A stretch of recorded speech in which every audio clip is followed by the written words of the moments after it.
Welcome to my YouTube channel. Anvi कुछ कह पाती पर गुरु ने गुस्से में उसके जबड़े को पकड़ लिया और उसकी आवाज़ अंदर ही दब कर रह गई। डर से उसकी आंखें बड़ी हो गई थी। मन में बस एक ही सवाल था कि गुरु अब उसके पकड़े जाने पर क्या करने वाला था। तभी सत्यम ने चिल्लाते हुए कहा, मेरी दीदी को छोड़ दो, उन्होंने कुछ नहीं किया, वे सब मैंने कहा था उनसे करने को। सत्यम की तेज आवाज़ सुन गुरु ने मुड़कर उसे देखा तो वह छोटे ही पकड़ से छूटने की कोशिश कर रहा था।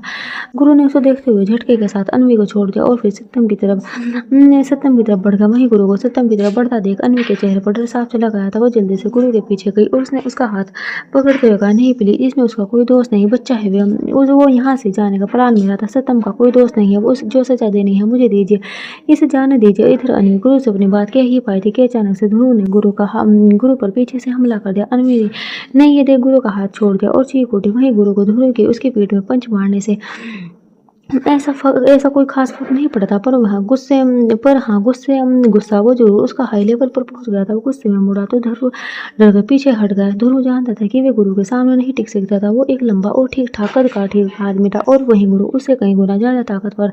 ये सब जानते हुए भी वो बस अनवी की खातिर ध्रुव गुरु से लड़ने के लिए खड़ा हो गया था। गुरु ने उसे देखते हुए अपने एक हाथ में अनवी का हाथ थाम लिया और अचानक से दूसरे हाथ को उठाकर ध्रुव के गाल पर दे मारा।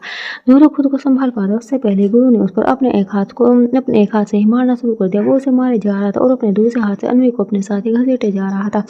कुछ देर में ही गुरु ने अपनी लातें घूंसे बरसाते हुए ध्रुव को बार बार मारकर अधमरा कर दिया था। पर ये सब देख अनवी का दिमाग सुन पड़ गया था। उसने कभी नहीं सोचा था कि गुरु इतना खतरनाक साबित हो सकता था। पर ध्रुव की हालत देख अनवी को अब और चुप नहीं रहा गया और उसने गुरु पर चिल्लाते हुए कहा, बस कीजिए, मर जाएंगे। वो गुरु अनवी की तेज आवाज सुनकर रुक गया। उसने अनवी का हाथ छोड़ दिया और अनवी ने झट से उस अपने हाथ को पकड़ लिया। गुरु ने उसके हाथ को पकड़ने की वजह से उसका हाथ दर्द होने लगा था। वो कुछ सांस ले पाती उससे पहले ही गुरु ने उसके कंधे को पकड़ उसे अपने करीब खींचते हुए अपने गुस्से से हो चुकी लाल आंखों से अनवी की आंखों में झांकते हुए उससे पूछा, बहुत फिक्र हो रही है ना? इसके भागना चाहती थी ना? इसके साथ तो लो, छोड़ दिया तुम्हें, भागो, मैं भी देखूं कितनी हिम्मत है तुम्हारे अंदर। गुरु के सिर झटकने पर अनवी ने अपना आंसू भरी आंखों से कुछ देर तक गुरु को देखा और फिर जल्दी ही वो ध्रुव के पास जाकर बैठ गई। उसने उसके गालों को थपथपा दिया। उसे उठने को कहा। इधर ये सब देख मानो गुरु का खून खोल गया था और हद तक हो गई जब अनवी ने वो ध्रुव का सर अपनी गोद में रख उसे होश में लाने की कोशिश करने लगी। गुरु ने अब ये सब बर्दाश्त के बाहर था। उसने अपनी गन निकालकर अनवी के दोनों साइड फायर कर दिया। अनवी सरकत से डर से चिल्ला उठी। नवी ध्रुव को छोड़ पीछे हट गई और उसने अपने चेहरे को अपने हाथों से छुपा लिया। इधर अब सत्यम ने अपनी बहन की हालत देख रोते हुए गुरु से कहा, आप एक इंसान, बहुत बुरे इंसान हो। आपने कहा था कि आप मुझे नहीं मानेंगे, पर भी आप हम सबको परेशान कर रहे। गुरु ने उसकी बात सुन छोटे को आवाज देते हुए कहा, इसे मास्टर जी के पास छोड़ा और उन्हें कह देना कि अगर अपनी बेटे की खुशी चाहती है तो शांति से घर पर बैठकर दाल रोटी खाए, वरना उनके लिए अच्छा नहीं होगा। गुरु की बात सुन सत्यम जल्दी से बोला, नहीं, मैं कहीं नहीं जाऊंगा। आप मेरे जाने के बाद मेरी दीदी को मारोगे। गुरु ने सत्यम की बात सुन गुस्से में चिल्लाते हुए कहा, छोटे लेकर जाए इसे। छोटे गुरु की बात सुनकर जल्दी से सत्यम को समझा बुझाकर अपने साथ ले आया। इधर गुरु ने अनवी को देखते हुए उसे कहा, जल्दी से उठकर इधर आओ, वरना इस बार गोली तुम्हारे आशिक के भेजे में लगेगी। अनवी गुरु की बात सुन धीरे से उठकर उसके पास चली गई। गुरु ने उसके हाथ को पकड़ते हुए उसे वहां से ले जाना चाहा तो अनवी ने धीरे से हिम्मत कर गुरु से कहा, प्लीज इन्हें किसी हॉस्पिटल में एडमिट करा दीजिए, बहुत चोट लगी है। गुरु ने अनवी की बात सुन उसे धीरे से कहा, बहुत चिंता हो रही है इसकी, अब एक शब्द भी कहा तो मुझे इसे मारने में 1 मिनट का समय भी नहीं लगेगा। अनवी ने एक बार फिर ध्रुव को देखा और अब चुपचाप गुरु के साथ चल दी। कल अपनी मम्मी से बात करने के बाद उन लोगों ने सोचा था कि कैसे भी अनवी एक बार गुरु के चंगुल से आजाद हो जाए तो वो लोग मुंबई शहर ही छोड़ देंगे, पर ये इतना भी आसान नहीं था। इधर गुरु जब अपने कमरे में अनवी को लेकर वापस आया तो उसने गुस्से से एक नजर अनवी को देखा, जो कि लाल बनारसी सिल्क साड़ी में नई नवेली दुल्हन की तरह सजी सवरी गुड़िया की सी लग रही थी, पर चेहरे पर कोई खुशी दिखने की बजाय आंसू और दुख छलक रहा था। गुरु को उसे देखकर कुछ याद आया तो उसने अनवी पर चिल्लाते हुए कहा, ये साड़ी बदलो और अभी के अभी ना कराओ। अनवी ने इस बार गुरु से कोई बहस नहीं की और चुपचाप कमरे में चले गई। इधर शिवानी ध्रुव को हॉस्पिटल पहुंचा दिया था। वहीं मिश्रा जी के घर में प्रतिभा जी अपने घर में इधर से उधर टहल रही थी। उन्होंने इस बार शैलेश जी की एक बात नहीं सुनी थी और गुरु के खिलाफ कोई रिपोर्ट दर्ज नहीं कराई थी। आज जो कुछ बेनमी के साथ हुआ तो उसके जिम्मेदार शैलेश जी ही थे। उनका सच्चा और ईमानदार होना उन्हीं पर भारी पड़ रहा गया था, इसलिए हताश होकर वो शांत हो गई थी। प्रतिभा जी ने परेशान होते हुए शैलेश जी से कहा, ये सत्यम अभी तक अपनी दीदी को लेकर आया क्यों नहीं? आप एक बार ध्रुव को फोन कीजिए। शैलेश जी ने उनकी परेशानी को देख जल्दी से ध्रुव को कॉल किया, पर इस समय उसका फोन नहीं उठा रहा था।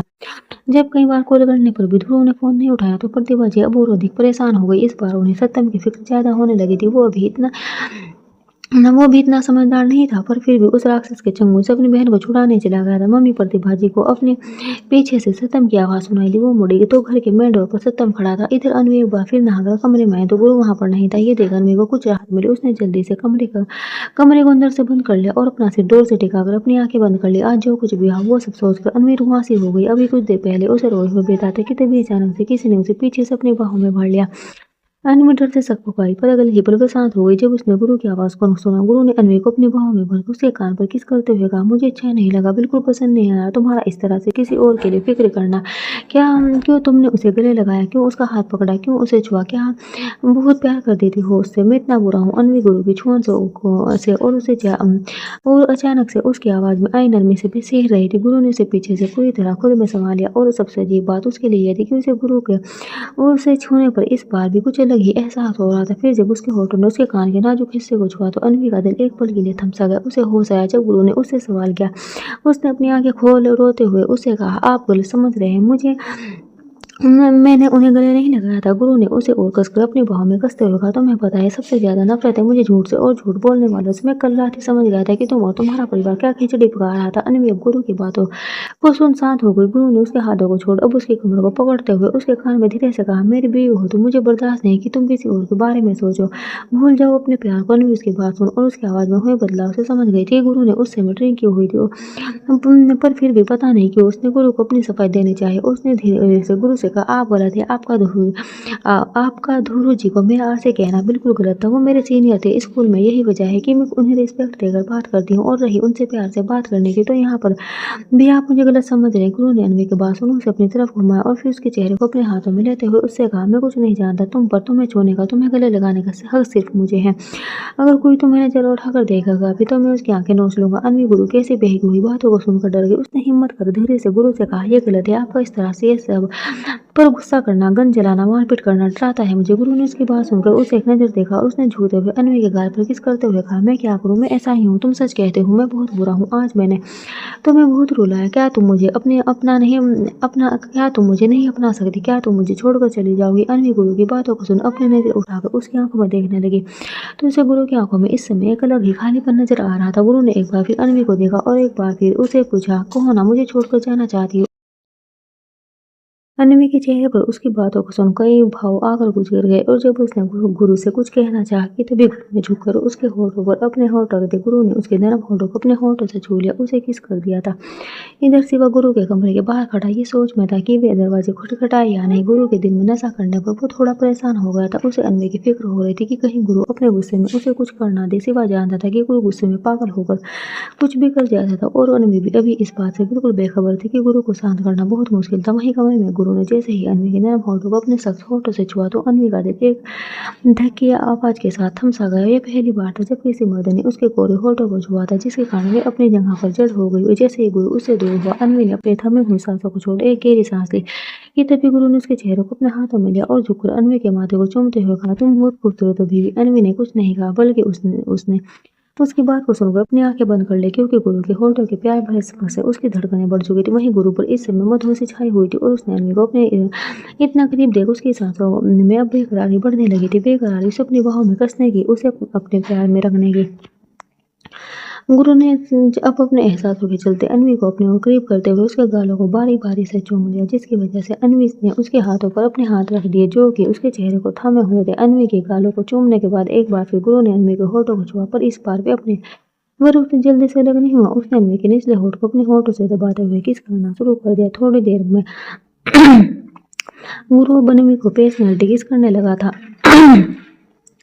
ये उन दोनों का पहला पेशेंट किस था। इधर अन्वी उसकी तो जैसे सांसें असामान्य हो चुकी थी पर फिर भी उसने गुरु को रोका नहीं। वो जो कर रहा था वो उसे करने दे रही थी। गुरु ने किस करते हुए अन्वी के पीठ को अपना पकड़ मजबूत कर उसे खुद में समाना चाहा पर अब उसकी सरकत से अन्वी जैसे होश में आ गई। अन्वी उसकी नींद से जाग चुकी थी और गुरु को अपना इतने करीब देख अन्वी ने गुस्से में उसको उसको धक्का देते हुए दूर किया और लगभग उस पर चिल्लाते हुए कहा, आपकी हिम्मत कैसे हुई मुझे छूने की? फिर गुरु ने अपने आप को गिरने से संभाला ही था कि अन्वी की बात सुन उसने एक बार फिर गुस्सा आ गया और उसने अपने सामने खड़े अन्वी को उसकी बाजू में पकड़ अपने करीब खींचते हुए गुस्से में पूछा, क्यों तकलीफ होती हो क्या मेरे छूने से? अन्वी उसकी मजबूत पकड़ में दर्द से गरा उठी। उधर अन्वी को कुछ ना बोलते देख गुरु ने एक बार फिर उसे गुस्से से देखते हुए कहा, उस कमीने के छूने पर तुम्हें कोई परेशानी नहीं हुई? अगर छूना उसका छूना तुम्हें अच्छा लगा पर मेरा मेरा छूना तुम्हें बर्दाश्त क्यों नहीं? अन्वी को अब गुरु की बातों से कुछ सुन गुस्सा आ गया था। गुरु के मुंह से अपने लिए इतनी घटिया बातें सुनकर अन्वी का मन फटने लगा था।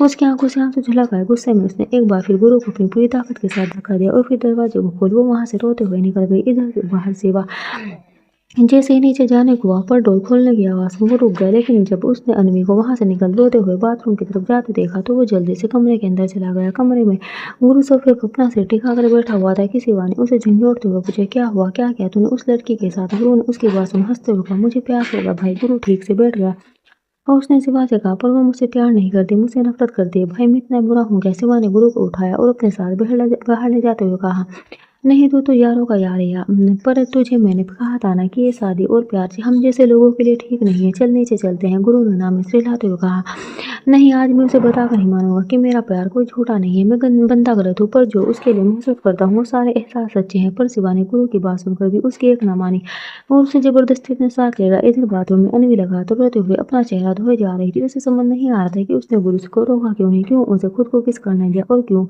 वह जब उसके करीब आने पर अपने होश खो बैठी। यही राक्षस है जिसने उसके हंसते खेलते परिवार की खुशियों को छीन लिया, उसकी जिंदगी बर्बाद कर दी। और एक वो है कि उसके छूने भरते ही पिघल गई, उसे खुद के करीब आने दिया। अनवी अब रोते हुए जोर जोर से चिल्लाने लगी। वो रोते हुए ही जमीन पर बैठ गई और उसने अपने सिर को पकड़ते हुए कहा, पापा मैं बहुत बुरी बेटी हूँ, बहुत बुरी। मैं सब भूल गई कि कैसे उस राक्षस ने आपके साथ सलूक किया। मैं सब कुछ भूल गई। ये कहते हुए अनवी अपने चेहरे को अपने हाथों में छुपाए और रोने लगी। कुछ देर बाद अनवी बेचैन होकर बेड पर लेटी हुई थी कि तभी अचानक से गुरु डोर खोलकर रूम में चला आया। आज उन दोनों की शादी को 10 दिन हो चुके थे और अब अनवी को इस सब की जैसे आदत पड़ चुकी थी। वे जानते थे कि इस वक्त गुरु ही है और किसी को उनके कमरे में आने की इजाज़त नहीं थी। बस छोटे अनवी को खाना देने आता था। गुरु और अनवी दोनों में उस दिन हुई उनकी पहली किस और उसके बाद हुए झगड़े के बाद से कोई बात नहीं हुई थी। यहाँ तक कि गुरु अब उसके पास भी नहीं आता था। वो कमरे में भी दिन में आता तो आता, वरना वे अब रूम में भी नहीं आता था। गुरु ने एक नज़र बेड पर लेटी हुई अनवी को देखा और फिर अपने शर्ट लेकर रूम से बाहर निकल गया। गुरु ने नीचे आते ही अपने शर्ट पहनते हुए रघु और छोटे से कहा, चलो आज उस ब्रह्मा का हिसाब किताब करके आते हैं। दोनों उसकी बात सुन अपने कुछ आदमियों के साथ गुरु के पीछे पीछे चल दे। इधर घर पर जब वो गुरु शिवा को अपनी अनवी की सुरक्षा के लिए छोड़कर गया था। गुरु जब भी बाहर जाता था या तो वो छोटे या शिवा, बस दोनों इन दोनों पर ही अनवी के मामले में भरोसा करता था। गुरु अपने साथियों के साथ अपनी कार में बैठकर वर्मा के घर से लौट रहा था कि रास्ते में उसे अनवी का घर दिख गया। उसने अपनी कार को रोककर कुछ सोचते हुए अनवी के घर की तरफ अपने कदमों को बढ़ा दिया। इधर रघु उसको ज्यादा देख उसके पीछे जाने को हुआ कि छोटे ने उसे रोकते हुए कहा, बैठा रहे चुपचाप, उसकी तो ससुराल है, तू क्या चल दिया हीरो बनकर। इस पर रघु ने उससे अपना हाथ छुड़ाते हुए कहा, हाँ जैसे हम कांड करके गए हैं उसके बात तुझे क्या लगता है? गुरु का ससुर तो उसके लिए आरती की थाल लेकर बैठा होगा ना। छोटू ने इसकी बात का कोई जवाब नहीं दिया तो वो बस रघु को गुरु के साथ नहीं जाने देना चाहता था, क्योंकि रघु अपनी हरकतों से हमेशा नई मुसीबतें खड़ी करता था और वह नहीं चाहता था कि आज यहाँ कुछ फालतू कांड फिर से हो। इधर गुरु ने अनवी के घर में गेट पर जैसे ही अपना हाथ रखा कि उसे घर के अंदर बड़े छोटे से गार्डन में दो लोग बैठे दिखे जो कि उसकी तरफ पीठ करके बैठे हुए थे। गुरु ने धीरे से गेट खोल के अंदर जाना ही चाहा कि तभी उसे उन दोनों की आपस में फुसफुसाने की आवाज़ सुनाई दी और उन दोनों में से एक की आवाज़ सुनकर ही गुरु पहचान गया कि ये आवाज़ किसकी थी। गुरु बिना कोई आहट किए बहुत धीरे से अपने कदमों को बढ़ाते हुए उन दोनों के पीछे जाकर खड़ा हो गया। तभी उसने ध्रुव की आवाज़ सुनी, अरे यार तू नहीं समझाता, ये बुढ़ा जितना सीधा दिखता उतना हूँ नहीं, इतना उतना है नहीं। अपनी कमाई सारी इसने बैंक में जमा कर रखी है और अनवी से शादी होने के बाद ये सब मेरा होने वाला था, पर उस दो टके के गुंडे ने मेरा सारा प्लान फ्लॉप कर दिया।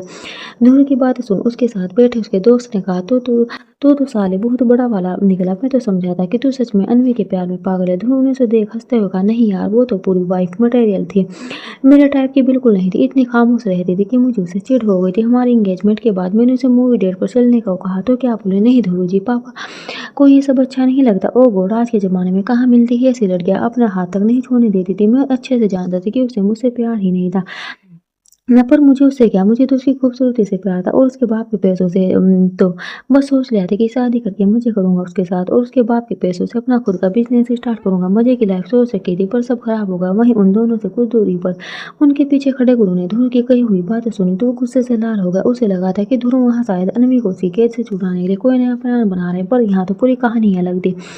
गुरु ने खुद को शांत करते हुए उन दोनों की बातें सुनना जारी रखा। इधर ध्रुव के दोस्त ने उससे पूछा, तू अब क्या करेगा, अब तो तेरा पूरा प्लान फ्लॉप हो गया। तो ध्रुव ने मुस्कुराते हुए कहा, कुछ फ्लॉप नहीं हुआ, तू बस देखता जा, पैसे तो मैं लेकर रहूंगा और उसके बाद हम दोनों अपना खुद का बिजनेस स्टार्ट करेंगे। गुरु उन दोनों की बातें सुन धीरे से वहां से बाहर निकल गया। इधर ध्रुव को ऐसा लगा जैसे कोई उनके पीछे खड़ा है, इसलिए उसने पलट कर देखा, पर वहां पर कोई नहीं था।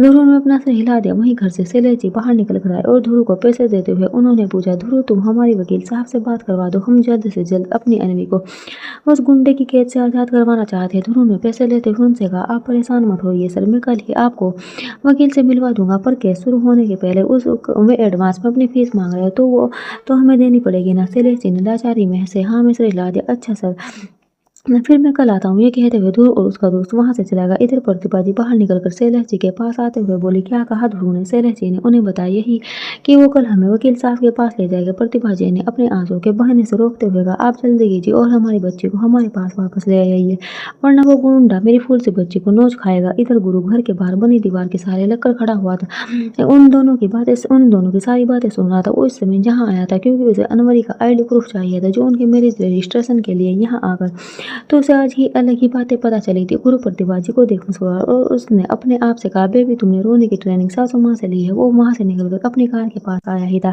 कि उसे ध्रुव वहां से निकलता हुआ दिखा। उसे देख ध्रुव गुरु को याद आ कि वे अन्वी के बारे में कितनी घटिया बातें कर रहा था। गुस्से से उबलते हुए गुरु ने छोटे को ड्राइविंग सीट से हटाकर खुद बैठकर कार ड्राइव की और तेज स्पीड के साथ गुरु की कार को ओवरटेक कर लिया। वो गुस्से में कार से बाहर निकल कर आया तो उसे देख ध्रुव के चेहरे पर गटर छलक आया। गुस्से ने अपनी शर्ट की बाजू को होल्ड होकर कार का डोर ओपन करते हुए ध्रुव को घसीटकर बाहर निकालते हुए उससे पूछा, लगता है तेरे हाथ पैर अब सही हो गए हैं क्यों? ध्रुव ने हकलाते हुए पूछा, क्या नहीं? देखो मुझे छोड़ दो, मैं अब अन्वी के पास नहीं हूँ और अब मैं उसके पास जाऊंगा भी नहीं। गुरु के आदमी बाहर निकलकर उसके पास आए तो गुरु ने उन सबको रोकते हुए कहा, कोई बीच में नहीं आएगा। ये कहते हुए गुरु ने ध्रुव के कॉलर को पकड़ते हुए उसकी दोनों चाकों के बीच अपने घुटने से वार करते हुए पूछा, तो ये बता तू अन्वी से कैसे मिला और तुम्हारी शादी कैसे तो हुई? सच सच बोलना, वरना आज मैं तेरा चैप्टर यहीं क्लोज करूंगा। गुरु के गुस्से को देख ध्रुव घबरा गया और डर के मारे पटर पटर बोलने लगा। गुरु ने इसी तरह ध्रुव को मारते हुए उसे सारी सच्चाई उसके मुंह से उगलवाई और फिर एक जोरदार मुक्का उसके सीने पर मारते हुए उसे ढेर कर दिया। गुरु ने उसके पास बैठते हुए उससे कहा, अब जब भी तू मेरे सामने दिखेगा तो मैं ऐसी ही तेरी साड़ियाँ तोड़ूंगा। और एक बात ध्यान रखना, अगर तूने अनवी का नाम भी अपनी जुबान से लाया तो मैं तुझे आगे बोलने लायक नहीं छोड़ूंगा, समझ गया? ध्रुव ने उसकी बात सुन अपने पेट को पकड़ अपना सिर हिला दिया। गुरु मुस्कुराया और फिर उसने ध्रुव की कॉलर पकड़ते हुए कहा, और अब से तू मुझे अन्वी के घर के आसपास भी नहीं दिखना चाहिए, और अगर तूने मास्टर जी को लूटने का सोचा तो फिर समझ लेना क्या हाल होगा तेरा। गुरु ने ध्रुव को छोड़ दिया और फिर उसकी जेब से को टटोलने के बाद उसे दूसरी पॉकेट में पैसे रखे मिल गए। गुरु ने उन पैसों को निकालकर छोटे को देते हुए कहा, ये मास्टर जी के तक पहुंचा दे। गुरु सारी सच्चाई सुन अब खुश होते हुए ड्राइंग सीट पर बैठ गया। उसके दिल और दिमाग में बस इस वक्त अन्वी छाई हुई थी। उसे लगा था कि अन्वी ध्रुव से प्यार करती है, पर आज सच्चाई जानकर उसका मन उछल कूद करने का कर रहा था। उसे अन्वी की कही हुई बातें भी याद आ रही थी जो उस दिन उसने कही थी रात के समय। आज अन्वी को फिर जोर जोर से बज रहे गानों की आवाज से चिढ़ मच रही थी। हद तो तब हो गई जब गोलियां चलने की आवाज भी आने लगी। अन्वी धीरे से डोर खोलते हुए बाहर निकल कर आई तो उसने नीचे झाँक कर देखा तो आज आंगन में अलग ही माहौल बना हुआ था। वो शायद वही लड़की जो कि उस दिन गार्डन में डांस कर रही थी वो आज फिर आई हुई थी। अन्वी का दिल ये सब देख फटा जा रहा था और आज तो गुरु भी शराब के नशे में धुत उस लड़की के साथ डांस कर रहा था। अन्वी ने गुरु को एक नजर देखा और फिर उससे अपनी नजरें फेर ली। अन्वी की आंखों में आंसू भर आए और वो जल्दी से अंदर चली गई। यही गुरु की दुनिया थी जो कि अन्वी की दुनिया से बिल्कुल अलग थी। इधर नीचे शिवा ने गुरु को एक पेग और पिलाते हुए कहा, मजा आ गया, आज तो कितने दिनों बाद मेरा भाई मुझे दिख रहा है आप अपने सामने, वरना उस लड़की के चक्कर में मजनू बन गया था। अब बताएगा इतना खुश क्यों है? न गुरु कुछ कह पाता उससे पहले मोहनी वहां डांस कर रही वो लड़की गुरु के गले में अपनी बाहें डालकर उससे अपने पास खींचने लगी। उसकी हरकतों को देख गुरु ने गुस्से से गुर्राते हुए कहा, मोहनी से कहा, तेरी ये हरकतें मुझे बिल्कुल पसंद नहीं है, दूर हट। गुरु ने शिवा की तरफ मुड़ते हुए उससे कहा, इसे किसने बुलाया यहाँ पर? गुरु आज खुश होकर डांस कर रहा था और मोहिनी भी कि वो बार बार उससे चिपकने की कोशिश कर रही थी, पर अब गुरु को उस पर गुस्सा आ गया था। गुरु जो गुस्से में देख रघु ने उसके पास आते हुए कहा, भाई मैंने बुलाया इसको, तुझे बहुत याद आ रही थी और आज तो मौका भी था खुशी का, तो बस बुला लिया। गुरु ने सिर हिलाया और फिर एक पेग पेते हुए शिवा से कहा, भाईजान को बता देना कि डील फाइनल हो गई है। उसकी बात सुनकर शिवा ने उसे गले लगाते हुए कहा, साले मुझे बताया क्यों नहीं, इसलिए तू इतना खुश है? गुरु ने हाँ में सिर हिलाते हुए एक नजर ऊपर देखा। असल में तो उसे खुशी उस बात की थी कि अन्वी उस ध्रुव से प्यार नहीं करती और वह शादी उससे सिर्फ अपने पापा की वजह से कर रही थी। शिवा ने पेग बनाते हुए कहा, तो फिर उस तो महफिल सजाओ यारो। मोहिनी आज तू जितनी देर नाचेगी उसके डबल पैसे दूंगा तुझे। मोहिनी ने गुरु से चिपकते हुए कहा, बता गुरु किस गाने पर नाचूं मैं? गुरु ने उसे खुद से दूर धकेलते हुए कहा, तू दूर रह मुझसे, वरना एक दिन मरेगी तू मेरे हाथों से। उसकी बात सुनकर मोहिनी ने बड़ी मधोसी से कहा, तू मार देना ना, तू पास आता है ना आने देता है, इससे अच्छा है कि मार दे। गुरु ने उसकी बातों को सुन उसे एक बार फिर से खुद से दूर धकेल दिया और फिर वहां से उठकर चला गया। गुरु को ऊपर जाते देख मोहिनी ने रघु से पूछा, क्यों बे रघु,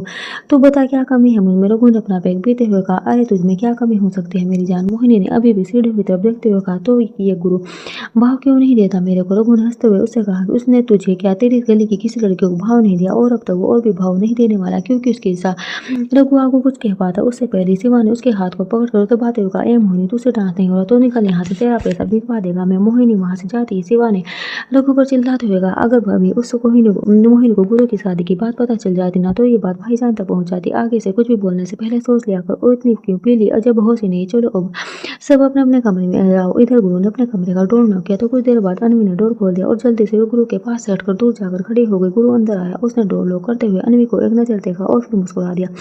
वहीं अनवी उसको ऐसा करने से उसे मुंह फेरते हुए वहां से चली गई और बेड के पास जाकर खड़ी हो गई। उसे तो समझ नहीं आ रहा था कि आज गुरु कमरे में कैसे आ गया था। आज क्या वो आज यहीं सोने वाला था? इधर गुरु ने अपनी शर्ट उतार कर फेंक दी और फिर हंसने लगा। अनवी ने उसे देखते हुए अपने दुपट्टे को कसकर पकड़ लिया और फिर मन ही मन उसे देखते हुए बोली, क्या इन्हें ज्यादा चढ़ गई? अनवी सोच में थी कि उसे गुरु के गाने की आवाज सुनाई दी। उफ, क्या रहा था ये, हम जश्न मनाएंगे गाते हुए। गुरु अनवी के पास आया और उसने उसे अपने पास खींचकर उसे अपनी बाहों में उठा लिया और फिर उसे अपनी बाहों में लेकर डांस करने लगा। अनवी उसकी हरकतों से परेशान होते हुए गुरु पर चिल्लाने लगी तो गुरु शांत हो गया। उसने अनवी को बेड पर बिठा दिया। अनवी ने उसे एक नजर देखा तो वे शांत खड़ा उसे देख रहा था। अनवी ने अपना सिर हिलाया और धीरे से कहा, टपोरी कहेंगे, ये कहते हुए वो गुरु के मुंह फेर कर लेटी ही थी कि वह फिर गाना शुरू हो गया। अनवी जल्दी से उठकर बैठ गई और उसने अपने कान हाथ पर रखते हुए कहा, बंद कीजिए अपना ये बेहुदा गाना, सर फट रहा है मेरा। गुरु फिर से अब शांत हो गया। उसने छोटे बच्चे की तरह झुककर अनवी की आंखों में देखने की कोशिश की और फिर धीरे से गिर अनवी के पास बैठते हुए, अच्छा तुम मुझे अच्छे से गाना सिखाओ, मैं वो तुम्हारे लिए गाऊंगा। अनवी ने उसे मुंह फेरते हुए कहा, मुझे नहीं सुनना आपका कोई भी गाना। गुरु ने फिर से छोटे बच्चे की तरह उसके हाथ को पकड़ते हुए कहा, मैं नहीं, मैं तो सुनाऊंगा, बताओ ना कौन सा गाना पसंद है तुम्हें? अनवी ने अपना हाथ छुड़वाते हुए गुस्से में कहा, मुझे गाना सुनना नहीं पसंद, आप उठिए यहाँ से और बाहर जाइए, मुझे सोना है। पर गुरु ने अनवी की बात सुनकर उठने की बजाय आगे बढ़कर उसके होठों पर अपने होठ रख दिए। अनवी अचानक हुई इस हरकत पर ठिठक कर रह गई, पर फिर अगले ही पल उसने गुरु को खुद से दूर करना चाहा तो गुरु ने उसके दोनों हाथों को ले जाकर उसके कमर के पीछे अपने एक हाथ से पकड़ लिया और उसे अपने पास खींचकर उसकी आंखों में देखते हुए छोटे बच्चे की तरह जिद करते हुए कहा, मुझे किस करना है। अनु उसकी बात सुन उसे को देखने लगी। वहीं गुरु ने उसे साथ देख आगे बढ़कर एक बार फिर उसके होठों को छू लिया। अनवी ने खुद को छुड़ाना चाहा पर गुरु नशे में होने के बावजूद भी उसे बहुत मजबूती से पकड़ा हुआ था। उसकी गर्म सांसें अनवी के मुंह में घुल रही थी जिसकी वजह से अनवी की सांसें भी बहुत तेज हो चुकी थी। अनवी ने हिलना डुलना बंद कर कुछ पल के लिए शांत हो गई और गुरु वो बस उसके होठों को प्यार से चूम रहा था। थोड़ी देर बाद अनवी ने मौका पाकर अपना चेहरा दूसरी तरफ घुमा लिया और उसका ऐसा करते ही गुरु चिढ़ गया। वे अनवी के ऊपर झुका तो अनवी ने बेड पर खुद को गिरने से संभालने के लिए अपने दोनों हाथ टिका दिए, पर गुरु वो तो उस पर और झुकता चला गया। वहीं अनवी अब खुद को संभाल नहीं पाई। उसकी पीठ नरम बिस्तर पर जा लगी। अनवी ने गुरु को अपने करीब आते देख डर से अपनी आंखें बंद कर ली। गुरु ने उसके होठों को अपने अंगूठे से सहलाते हुए कहा, बेबी क्या तुम्हें मैं इतना बुरा लगता हूँ? गुरु इस समय अनवी के ऊपर था और इस वजह से अनवी के शब्द उसके मुंह में ही दब कर रह गए और वे संग से पानी पानी हो गई थी। पर थोड़ी देर बाद उसने अपनी आवाज में गुस्सा दिखाते हुए उससे कहा, आप पहले हटिए, कमरे से बाहर जाइए।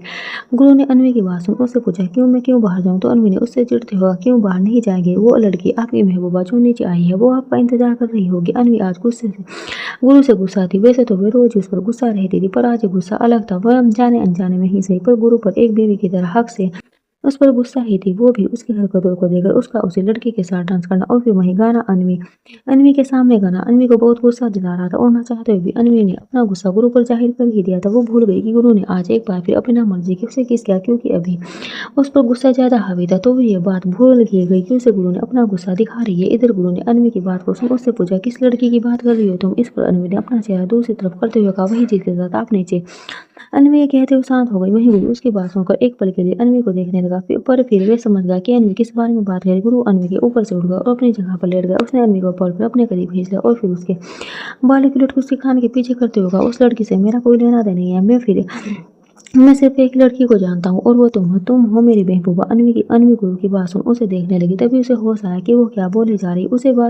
उसे क्या करना, गुरु किसी भी लड़की के साथ रहे। वहीं गुरु ने अब उसके चेहरे के करीब आते हुए अपने होठों से अनवी के गाल को छू लिया तो अनवी ने इस पर धीरे से अपनी आंखें बंद कर ली। अगर वो ये कहे कि उसे गुरु के होने या ना होने से कोई फर्क नहीं पड़ता, वे झूठ बोल रही है। सच तो यह था कि वे गुरु को अनदेखा नहीं कर पा रही है। अनवी अपनी सोच से बाहर निकल आई जब गुरु ने उसे बहुत धीरे से मगर बड़ी मधुसी में अनवी से कहा, बीवी। गुरु के मुंह से अपने लिए बीवी शब्द सुन अनवी ने अपनी आंखों से को और कसकर भेज लिया। गुरु की आवाज में एक अलग ही कसक थी जो कि अनवी के दिल को छूकर गुदगुदा जाती थी। तभी उसने गुरु की गर्म सांसों को अपने चेहरे पर महसूस किया। गुरु को अपने करीब होते देख अनवी उसके अगले कदम से को भाग गई, इसलिए वो गुरु के गले लग गई और उसने अपना चेहरा गुरु के सीने में छुपा लिया। गुरु उसकी इसकी हरकत पर मुस्कुरा दिया और उसने अनवी को अपनी बाहों में भरकर उसके हाथ को पकड़ते हुए कहा, बीवी मैं जानता हूँ मैं बहुत बुरा हूँ पर तुमने सच में इश्क है मुझे और मैं तुम्हें बहुत खुश रखूंगा, बस मुझे छोड़कर मत जाना। अनवी ने उसकी बातें सुनी पर उसने अपना मुंह से एक शब्द एकदम नहीं कहा, सच तो ये था न कि उसने अभी और लड़ना चाहती थी, पर फिर भी उसकी बढ़ती नज़रों को देख वो चुप हो गई और उसने सोना ही बेहतर समझा। इधर गुरु वो नशे में होने की वजह से अन्वी में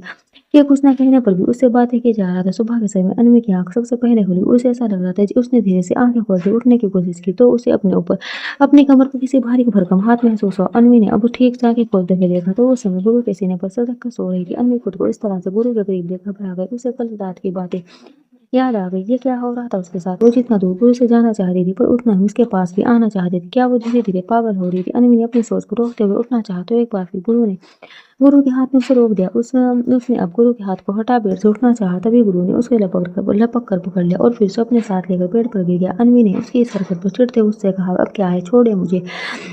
गुरु ने अन्वी को एक नज़र देखते हुए कहा, ये तो तुम अपने सपने में भी मत सोचना कि मैं तुम्हें कभी छोड़ने वाला हूँ। अब तो ये साथ मेरे मरने के बाद ही छूटेगा। अन्वी ने गुरु की बात सुन उसे देखा और फिर अपने चेहरे को दूसरी तरफ करते हुए कहा, हम सुबह हो गई है। ये अपनी बात कहते हुए अन्वी के कान सर से लाल पड़ चुके थे। वो इस समय गुरु के सीने पर अपना हाथ रखे उसके ऊपर थी और गुरु वो तो इस समय शर्टलेस होकर लेटा हुआ था। गुरु ने अन्वी की बात सुन उससे कहा, मुझे पता है और अभी सुबह के 10 बज रहे। अन्वी गुरु की बात सुन चिल्ला उठी। क्या? गुरु ने अपना सर हाँ में हिला दिया। आज की सुबह गुरु की बाकी सुबह से कुछ अलग थी। आज अन्वी को रोता हुआ चेहरा उसके सामने नहीं था। कुछ सोचकर गुरु ने अपनी बाहों में छटपटा रही अन्वी को अब आजाद कर दिया और फिर खुद उठकर उसने अपने फोन को उठाया और अन्वी के पास आते हुए उससे कहा, अब ये फोटोज देखो और बताओ कि तुम्हें कौन सा घर अच्छा लगा। अन्वी अब उठकर ठीक से बैठ गई और उसने उससे मुंह मोड़ते हुए कहा, मैं क्यों बताऊं और क्या मेरी मर्जी की कोई वैल्यू है। गुरु ने अपनी आंखें बंद की और फिर अचानक से अन्वी को अपने पास खींचते हुए कहा, क्या तुम्हें अच्छा नहीं लगता कि मैं तुमसे प्यार से बात करूं? जब देखो गुस्सा दिलाने वाले काम करती हो। अन्वी गुरु की बात सुन गई तभी गुरु ने उसके कंधे पर अपना चेहरा टिकाते हुए उसके हाथों में फोन रख दिया और फिर उसके कंधे पर हल्के से किस करते हुए कहा, घर हमारा है तो हम दोनों को ही पसंद आना चाहिए ना। तो मैं चाहता हूँ कि हमारे घर में हर चीज तुम्हारी पसंद की हो। अन्वी ने अब इस पर गुरु को टोंट करते हुए कहा, लोगों के घर उजाड़ कर अब आपको खुद का घर बसाना है। इस पर गुरु ने अन्वी को देखा और फिर धीरे से कहा, हाँ बनाना है पर अकेले नहीं, तुम्हारे साथ। अन्वी उसकी बात सुन कुछ बेह पाती तभी उनके रूम में के डोर पर किसी ने नोक किया। गुरु आवाज सुन अन्वी से दूर हो गया। उसने अपना सिर सहलाते हुए धीरे से कहा, साले हमेशा गलत टाइम पर ही आते हैं। ये कहते हुए गुरु उठा और उसने जाकर डोर ओपन किया तो सामने छोटे खड़ा था जो कि बहुत जोरों से हाँफ रहा था। गुरु ने उसे देख हैरानी से पूछा, क्या हुआ तुझे और इतना हाथ क्यों हाँफ रहा है? छोटे ने दरवाजा पकड़ते हुए कहा, जफर आया है और वो इस समय ऊपर तेरे कमरे में ही आ रहा है। गुरु ने ये सुन बिना देरी किए जल्दी से अन्वी की तरफ भागा और उसने जल्दी से अन्वी को सीने पर उसका दुपट्टा डालते हुए कहा, जाकर बाथरूम में छुप जाओ और जब तक मैं न कहूँ बाहर मत आना।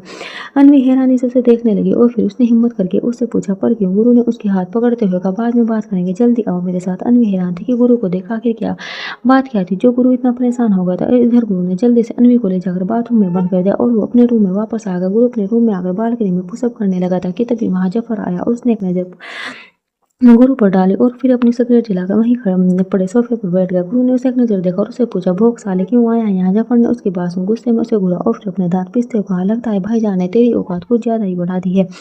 गुरु उसकी बात सुन पुशअप करते हुए रुक गया। वो उठा और उसने वहां रखे पानी से भरे जग को अपने चेहरे पर डालते हुए कहा, भाईजान ने मैंने नहीं, मैंने भाईजान और उसके कुत्तों की औकात बढ़ा दी है। अब जो बोलना है बोल और निकल यहाँ से। जफर ने उस गुरु की बात सुन गुस्सा तो बहुत आया था पर उसने गुस्से को पीते उसने गुरु से कहा, भाईजान का मैसेज देने आया हूँ। गुरु ने एक बार फिर से अपनी एक्सरसाइज शुरू करते हुए उसे कहा, बोल। जफर ने सिगरेट का एक कस लेते हुए कहा। गुरु उठा और अपना पसीना टॉवल से पूछने के बाद टॉवल जफर के मुंह पर फेंकते हुए कहा, भाईजान को बोल देना पहले मेरी पॉकेट गर्म होनी चाहिए तो उसके रुकने का सारा बंदोबस्त पक्का। जफर ने गुस्से से गुरु को देखा और फिर वहां से निकल गया। कुछ देर बाद सिवा गुरु के रूम में आया और उसने गुरु को देखते हुए कहा, अब क्या करेगा? गुरु शांत रहे। उसे देख सिवा ने एक बार फिर से कहा, आज पहली बार तेरी आंखों में डर देख रहा हूँ गुरु और मैं ये अच्छे से जानता हूँ कि ये सब उस लड़की की वजह से। ये बात सच थी कि गुरु किसी से नहीं डरता था पर अब उसकी एक कमजोरी थी और कमजोरी हमेशा इंसान को डरने पर मजबूर कर देती है। गुरु ने शिवा की बात सुन अपनी गन उठाकर मिरर पर शूट करते हुए गुस्से में कहा, कुछ मत बोलो भाई, मैं भी कुछ भी सुनने के मूड में नहीं। गुरु की बात को सुन शिवा ने भी गुस्से में कहा, बोलूंगा और तुझे सुनना भी पड़ेगा। उस लड़की को हम यहाँ नहीं रख सकते। अगर भाईजान या उसकी किसी भी आदमी की नजर तेरी बीवी पर पड़ गई ना तो फिर हम में से कोई कुछ नहीं कर पाएगा। शिवा की बात सुन गुरु गुस्से से तमतमा उठा और उसने शिवा को कूलर से पकड़ते हुए कहा, तुम्हारी जैसी गलती मैं नहीं करूंगा। मैं आग लगा दूंगा सबको और भाईजान की बनाई दुनिया को। अगर किसी ने मेरी बीवी को आंख उठाकर जाकर देखने की हिम्मत भी की तो उसे शादी बनाकर लाया हूँ, बीवी है मेरी, तब उसकी इज्जत मेरी इज्जत है। गुरु के गुस्से को देखकर उसकी बेकाबू हो चुकी सांसों में चलती शिवा ने उसे शांत करते हुए कहा, मैं जानता हूँ कि तू क्या कर सकता है क्या नहीं, पर तू अच्छे से जानता है कि भाईजान जैसा आदमी सुंदर लड़की को देखता नहीं सूंघ लेता है, और इससे पहले कि कुछ गलत हो हमें उसे यहाँ से वहीं दूर रखना होगा जहाँ पर वो सुरक्षित रहे। बस 2 दिन की बात है। गुरु ने उसकी बात सुनकर सिरसिलाते हुए कहा, ये बात मैं भी समझता हूँ भाई, पर मैं उसे कहाँ लेकर जाऊँ, मुझे किसी पर भी भरोसा नहीं, यहाँ कोई भी जगह उसके लायक नहीं है। शिवा ने गुरु को देखते हुए कहा, एक सलाह दूँ, मानेगा? गुरु ने शिवा को देखते हुए पूछा, और वो क्या है? शाम के समय गुरु की कार अनवी के घर के सामने आकर रुकी। अनवी ने कार के रुकते ही जल्दी से बाहर निकलने के लिए कार का डोर ओपन करना चाहा, पर वे खुला ही नहीं। तो अनवी ने गुरु की तरफ देखा जो कि उसे ही मुस्कुराते हुए देख रहा था। अनवी शांति से सीधे बैठ गई। गुरु ने बनवी के करीब आकर उसको झुकते हुए कहा, सिर्फ 2 दिन के लिए तुम्हें खुद से दूर कर रहा हूँ, इसका मतलब ये बिल्कुल नहीं है कि तुम मुझसे आजाद हो। अनवी ने डर से कहा कि मेरी सर सट कर गुरु को देखते हुए कहा, मैं समझ गई हूँ कि अब मैं अंदर जाऊँ। गुरु उसकी बात सुन मुस्कुरा दिया। उसने अनवी के गाल को अपने हाथ से सहलाते हुए कहा, चली जाना, इतनी भी क्या जल्दी है? अब तो 2 दिनों यहीं रहना है, तो थोड़ी देर के लिए ही सही, पर थोड़ा ध्यान अपने पति पर भी दो लो। आखिर हमें तुम्हारे दर्शन 2 दिन बाद ही होंगे, और उफ कैसे काटूंगा मैं ये 48 घंटे। गुरु अनवी के थोड़ा और नजदीक आया और उसने अनवी के दोनों गालों को बारी बारी से चूम लिया। अब तो अनवी का ये हाल था कि डर का तो पता नहीं, पर उसका चेहरा शर्म से लाल पड़ चुका था। गुरु ने एक बार फिर अनवी के चेहरे को अपने हाथों में लेते हुए उसके सिर को चूमते हुए कहा, परसों लेने आऊंगा, और मुझे अपनी होशियारी दिखाने की कोशिश मत करना, वरना तुम जानती हो। अनवी ने उसकी बात सुन हाँ में सर हिला दिया। गुरु ने उसे देखते हुए कहा, चलो जाओ। अनवी ये सुनते ही जल्दी से जाने को हुई, तभी गुरु ने उससे पूछा, तुम मुस्कुराती नहीं हो क्या? अनवी उसकी बात सुनकर जाते जाते रुक गई। गुरु उसे देखते हुए कहा, मुझे तुम्हें मुस्कुराते हुए देखना है। अनवी ने ये सुन गुरु से कहा, वो अब आप कभी नहीं देख पाएंगे। तो इस पर गुरु ने तपाक से कहा, जरूर देखूंगा, जब तुम्हें मुझे इश्क होगा तो तुम भी मुस्कुराओगी। Thanks for watching.